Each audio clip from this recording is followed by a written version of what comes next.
yang selalu ku rindukan. Bulan berkah dan penuh ampunan, selamat datang, marhaban ya Ramadan.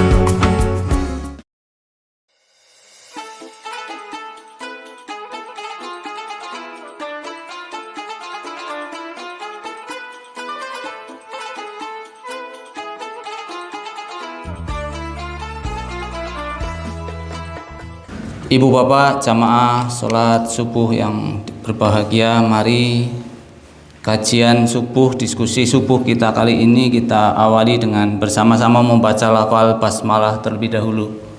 Bismillahirrahmanirrahim. Semoga bacaan basmalah ini mengantarkan aktivitas kita pada hari ini, aktivitas yang penuh rahmah, penuh berkah, dan moga-moga bermanfaat. Seperti biasa kajian akan membahas tentang melanjutkan yang kesehatan, tentang tema sumu tasihu, puasalah agar niscaya kamu sehat. Tetapi sebagai pengantar ada oleh-oleh yang perlu saya sampaikan kepada ibu dan bapak sekalian. Dalam beberapa malam ini saya mengikuti kegiatan tarawih keliling yang dilakukan oleh Pemkab Banjarnegara, dan ada beberapa catatan yang oleh-oleh yang perlu kami sampaikan. Yang pertama, kalau di pertemuan sebelumnya kami sampaikan bahwa jane sholat cepet ya ora apa-apa, sholat cepet ora apa-apa. Nganti setan orang dari waktu nggoda, urung goda wis rampung. Tadi malam itu kelakon temenan. Bagaimana sholat dengan cepat ya. Al-Fatihah hurung rampung wis. Bacaan saya belum selesai sudah ruku gitu. Tetapi ada kesimpulan lain yang perlu kami sampaikan juga kepada ibu bapak sekalian. Kalau kita sholat yang lambat, sholatnya pelan, itu juga sholat yang ternyata ada dari kita belajar mempelajari situasi dan kondisi di mana kita melaksanakan aktivitas sholat. Contoh gini, yang cepet ya filosofinya kayak ngono, nek sing alon nanti pikiran kita kemana-mana ya kudu duwe kesimpulan bahwa mending pikiran kemana-mana tapi kita sholat daripada sudah kemana-mana tapi tidak sholat. Nek sholatnya cepet ya dewek duwe alternatif. Wong menungsa kan kadang kaya ngono yang golek pertimbangan tertentu dari kita. Dan untuk kita merasakan gelisah karena belum sholat itu anugerah. Krungu adzan kok ora langsung sholat rasanya gelisah ya, pikirannya ora tenang. Itu anugerah ibu bapak. Pelihara itu aja njur malah ndablek ngono. Engko sisan ngenteni entong wektune. Tapi kegelisahan itu juga anugerah. Kemudian yang kedua, tentang di tempat lain disampaikan bahwa tanggal 17 Ramadan ini ibu bapak malam turunnya Al-Quran ya. Ada beberapa kesimpulan yang kami sampaikan bahwa Al-Quran turun di bulan tertentu, bulan Ramadan. Maka Ramadan pun menjadi bulan yang mulia. Kemudian Al-Quran diturunkan di hari tertentu, harinya Jumat ibu bapak. Maka hari Jumat pun menjadi hari yang istimewa, hari yang mulia, Sayyidul Ayat. Kemudian Al-Quran diturunkan pada suatu malam, malamnya menjadi mulia, malam Lailatul Qadar. Al-Quran diturunkan melalui malaikat Jibril. Jibril pun menjadi mulia karena Jibril menjadi Sayyidul Malaikat. Kemudian Al-Quran diturunkan kepada Muhammad, Nabi Muhammad pun jadi Nabi yang sangat mulia, Sayyidul Anbiya wal Mursalin. Kemudian Al-Quran diturunkan di kota Mekah. Sampai saat ini kota Mekah pun jadi kota yang penuh berkah. Sebagian diturunkan di Madinah, Madinah pun jadi kota yang penuh berkah. Sehingga kesimpulannya, kalau rumah tangga kita, keluarga kita, tempat tinggal kita, desa kita, negara kita akan jadi berkah, maka jadikan Al-Quran itu menjadi keseharian kita. Sehingga pada Pak Wasman dan takmir kita semuanya lewat jamaah Masjid Al-Fajar ini, saya punya satu harapan agar tadarus yang malam setelah sholat isya, sholat tarawih kita laksanakan. Saya berharap walaupun saya kemungkinan tidak bisa ikut setiap saat, tapi mengajak mari kita jadikan itu kebiasaan dari setelah sholat maghrib. Jamaah isya sekian banyak yang ikut tadarus sedikit, orang masalah. Si penting masih ada warga negara sing gelem baca Quran. Karena ada juga bacalah satu ayat itu. Tidak usah banyak-banyak, cukup satu ayat, tapi harian kita adalah harian bacaan Quran, agar fakta yang tadi saya sampaikan, malaikat harinya, malamnya, kotanya, maka jadikan Kalimendong ini Kalimendong yang mulia, Kalimendong yang berkah dengan aktivitas kita membaca Quran. Kemudian yang berikutnya, ini ana isinya akeh, jadi saya rasanya nek daripada mikir dewek mending oleh-oleh yang saya sampaikan. Yang pertama, 4 kedudukan anak. 4 kedudukan anak. Yang pertama, anak itu bisa menjadi fitnah, menjadi ujian. Ini nanti ibu bapak pelajari Al-Quran surat Al-Anfal ayat 28. Status anak ya, anak yang kita sayangi, anak yang lahir kita tunggu-tunggu, ternyata nanti akan menjadi 4 kriteria. Yang kedua, anak yang menjadi zinatul hayat, menjadi perhiasan dunia. Ini ada di Quran surat Al-Kahfi ayat 46.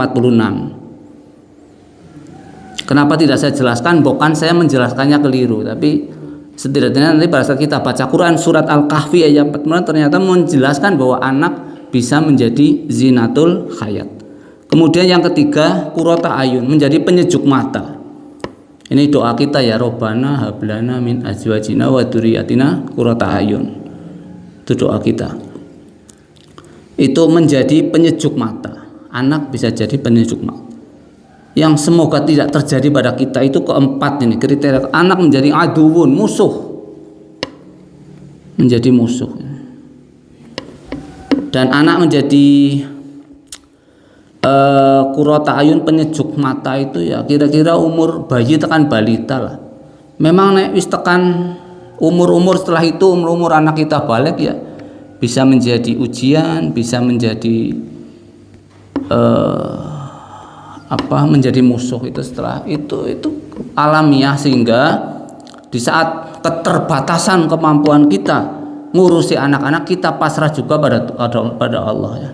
Kita lewat doa. Ada doa yang mesti kita baca pada saat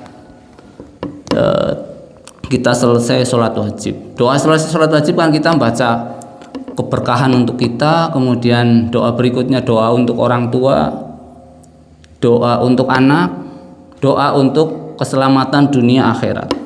Sehingga jangan lupa ibu bapak, ini pesan yang saya tangkap lengkap adalah ketika kita selesai sholat, bacalah doa Allahumma inna nas'aluka salamatan wal ngafiyatan. Artinya ya Allah, kami mohon kepada Engkau keselamatan agama, wa ngafiyatan fil jasad, kesehatan agama, wa ziyadatan fil ilmi, tambah pengetahuan, wa barokatan fil rizki, berkahnya rizki, wa taubatan qoblal maut, taubat sebelum mati, wa rahmatan indal maut, mendapat rahmat ketika mati, wa najata minanar, selamat dari syak. Wa najata minanar itu selamat kiranya dari siksa neraka, wal ngafang indal hisab, dapat ampunan pada saat hisab. Doa ini menurut kami doa yang sangat indah dan doa yang wajib kita baca ketika selesai sholat.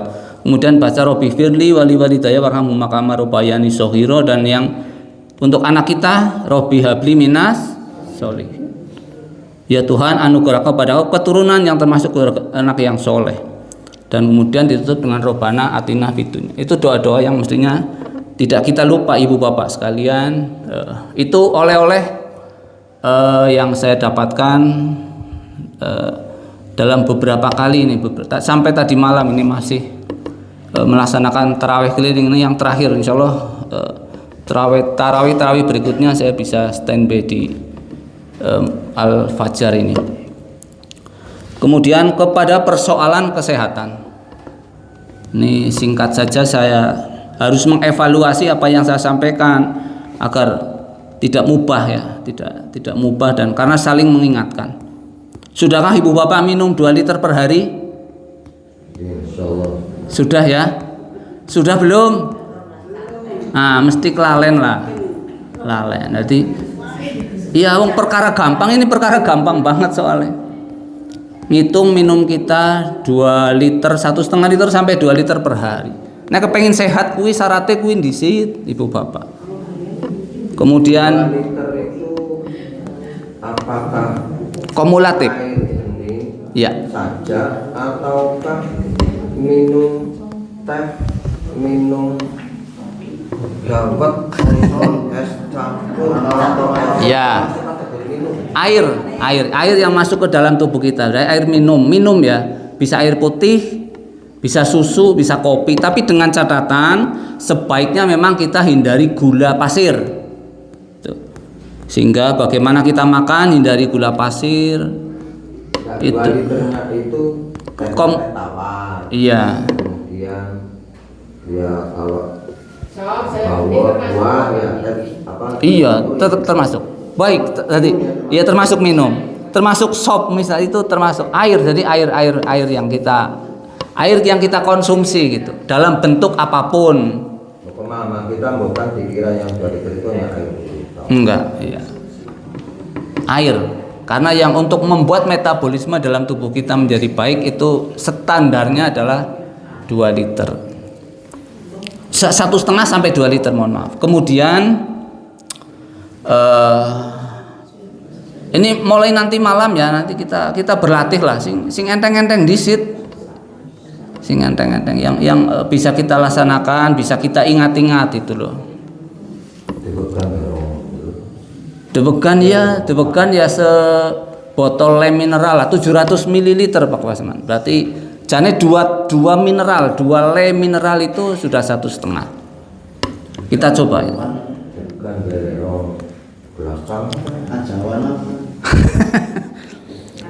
Kemudian saya sebetulnya punya tantangan untuk kita semuanya ya Ibu Bapak. Tantangan selama sisa bulan Ramadan ini 13 hari ke depan ya. Kalau kita sepakat hari ini kondisi kita seperti apa nih? Apa ana sing pegel, ana sing puyeng, ana sing mumet, ana sing macet ya. Iya, ini 14 hari ke depan coba kita hindari produk tepung, hindari gula pasir, sedikit nasi dan sedikit minyak goreng. Kalau kemarin kami sampaikan bahwa minyak goreng itu sebaiknya memang yang nabati, maka jika terpaksa Ibu Bapak tidak bisa mengkonsumsi minyak goreng yang nabati, misal masih memakai yang merek-merek yang ada di pasaran, silahkan dipakai, tetapi pakailah sekali saja, jangan berulang. Karena unsur kimianya sudah pasti akan berubah ketika dipanaskan beberapa kali. Minimal sekali aja, sekali buang. Itu kan jadi nek etung-etungannya tetap ngirit minyak nabati timbang minyak sing dijual di pasar. Itu. Dan sedikit aja yang dipakai. Itu Ibu Bapak, saya kalau tambah panjang menyampaikan tentang kesehatan malah tambah bisa jadi orang asing dilakoni gitu. Tapi mari saya mengajak minum dulu lah, minum, konsumsi air putih kita ya cukup. Karena ini yang menjadikan metabolisme di dalam tubuh kita baik. Kalau itu sudah Ibu Bapak laksanakan, ana manfaatnya, teruskan tantangan-tantangan yang lain yang menjadikan kita bisa sehat. Dan benar-benar bahwa sumo tasihu, yang puasa menjadikan niscaya kita sehat bisa tercapai. Sehat lahir dan batin. Ada pertanyaan Ibu Bapak? Saya. Silakan Pak Wasman. Beberapa kali penyampaian di Subhan ini Pak Bidin selalu menyampaikan hasil dari Tarling Up.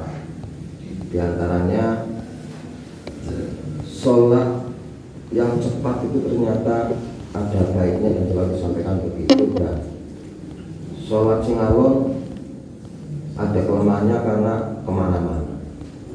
Yang saya tanyakan cepatnya bagaimana? Apakah seperti saudara-saudara kita di sebelah sana yang sholatnya itu jumlah-jumlik apa? Iya. Apakah itu yang dianggap lebih baik cepat? Jika setan tidak bisa kesempatan untuk mengganggu. Karena di sebelah sana itu ya itu yang menjadikan sholatnya tidak khusyuk karena balapan ini baru alhamdulillah Allah wafat dan seterusnya. Dan yang pelan yang bagaimana yang dianggap itu sehingga setan bisa menggoda ketika sholatnya pelan. Iya. Dan kategorinya sholat tarawih yang di sini menurut Pak Bidin itu kategori yang mana, dan mungkin tempat-tempat ibadah lain di Kalimantan itu juga saya pikir hampir sama. Iya. Itu kategorinya apakah yang alon, apakah yang kurang sehingga dianggap yang kurang cepat, yang dianggap cepat itu yang cepat cukup cepat sehingga setan tidak memberi kesempatan mengganggu. Nah itu tolong dijelaskannya lebih rinci. Ya, baik. Kalau saya bukan dalam konteks membandingkan, tapi menjadikan situasi itu kita belajar. Situasi kita ketika sholat cepat, ternyata memang urung bat. Jadi pikirannya dari urung belum kemana-mana, wis ganti wis Allahu Akbar. Tapi yang kalaupun tadi harus pelan, ya harus pelan, maka pertimbangan kita wis pikirannya maring dingin itu lebih baik daripada tidak sholat. Maksudnya sholat kok pikirannya maring dingin masih lebih baik daripada wis maring dingin tapi ora sholat. Jadi kita mempelajari itu situasional seperti itu. Artinya ke depan kita berharap tidak usah membanding-bandingkan apa sing cepet lebih apik, sing alon lebih apik, tapi kita belajar situasinya itu menjadikan kita belajar. Pada saat sholat cepat kita belajar seperti itu, bahwa oh ternyata sholat cepat ini pikirannya urung maring dingin, urung digantu setan nih jengekan zap goda dewek wis berganti posisi, wis gerak yang lain. Tapi pada saat sholatnya pelan, kemudian kadang pikirannya kemana-mana, kita jadikan pertimbangan bahwa aku masih tetap lebih baik nih daripada tidak sholat tapi sudah kemana-mana tidak sholat, daripada dibandingkan sholat tapi pikirannya kemana-mana. Dan yang menyimpulkan dan menjadikan saya tidak membandingkan, hanya menyampaikan belajar dari situasi dan kondisi adalah gelisah tidak sholat wis rahmat anugerah. Ya, dan kalau saya mendengarkan ceramah Gus Bahar disampaikan bahwa sujud itu anugerah terbesar, ya. Bisa sujud nang bumi anugerah yang luar biasa. Artinya sujud. Jadi sholatnya prosesnya biarlah masyarakat sesuai kearifan lokal masing-masing, tapi kita menyikapinya dengan lebih bijaksana. Di sini sudah bagus banget ya. Sholat di sini saya pikir saya lihat sudah tenang ya. Kemudian bacaannya bagus, dan makanya saya kadang ngimami mikir-mikir karena bacaanku kan orang begitu apik ya, sehingga nah anak sing lebih apik ya kita beri kesempatan sing nikmat nang kuping rasanya nikmat. Begitu Pak Wasman, jadi apik, dua-duanya apik, cepet ya apik, alon ya apik. Tapi kita menyikapinya dengan cara yang lebih bijaksana. Begitu Pak Wasman. Ya. Tapi saya kok mengharap ya sekali memang kita perlu sholat itu berpindah-pindah tempat itu, sehingga punya pengalaman, punya bisa melatih kita untuk adaptasi dan untuk lebih bijaksana. Gitu. Boleh nanya nggak? Silakan Pak Kawan. Ya, jadi pertama yang jadi catatan saya kan membernya Al-Firdaus ya. Tapi subuh ini saya nyoba di Al-Fajr, ini ada suasana berbeda, ada diskusi ya. Jadi kesempatan ini saya mau nanya Pak Bini, kadang-kadang nanti bisa dibantu dijelaskan. Saya pernah membaca itu bahwa tiap gerakan sholat itu dari mulai takbiratul ihram sampai dengan salam itu kalau kita hubungkan dengan sisi kesehatan ya, itu kan punya tujuan, punya makna dan tujuan ya. Mohon maaf ini sampai siang Ibu Bapak sekalian, dan kita sambung di pertemuan berikutnya. Sekali lagi terima kasih Ibu Bapak sekalian, dan mohon maaf kalau apa yang sampaikan ada hal-hal yang kurang berkenan. Kita tutup dengan membaca doa kafaratul majelis. Bismillahirrahmanirrahim. Subhanakallahumma wa bihamdika asyhadu alla ilaha illa anta astaghfiruka wa atubu ilaik. Assalamualaikum warahmatullahi wabarakatuh.